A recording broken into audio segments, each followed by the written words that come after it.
Price எல்லாம் கர்த்தருடைய நாமத்துக்கு மகிமை உண்டாவதாக. எல்லாரும் எப்படி இருக்கீங்க? சந்தோஷமா இருக்கீங்களா? இந்த நாள்ல வேர்ட் ஆஃப் கைடன்ஸ் என்னங்கிறத வாசிக்க கேட்கலாமா? யாத்திரையாகமம் 15ஆம் அதிகாரம் 25ஆம் வசனம்.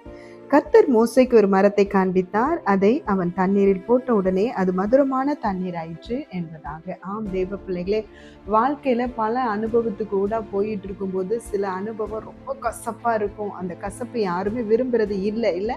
இப்படி ஒரு அனுபவத்தை தான் இந்த இஸ்ரவேல் ஜனங்களும் அவங்களுடைய வாழ்க்கையிலையும் நேரிட்டுச்சு. இந்த கசப்பை நாங்கள் எப்படி குடிப்போம், என்னத்தை குடிப்போம் அப்படின்னு சொல்லி முறுமுறுக்கும் போது உடனே மோசே ஆண்டவரை நோக்கி சொன்ன வார்த்தை தான். அவரு போய் கூப்பிட்ட போது மோசே ஆண்டவரை நோக்கி ஜெபித்த போது ஆண்டவர் ஒரு மரத்தை தாங்க காமிச்சார். அதாங்க இயேசு கிறிஸ்துவனுடைய சிலுவை மரம். ஆம், கல்வாரி மரத்தை நீங்க நோக்கி பாருங்களேன். உங்களுடைய கசப்பான வாழ்க்கை எவ்வளவு கிரிட்டிக்கல்ல இருந்தாலும் சரி, கர்த்தர் ஜெயமா மாற்றுவார், மதுரமா மாற்றுவார்.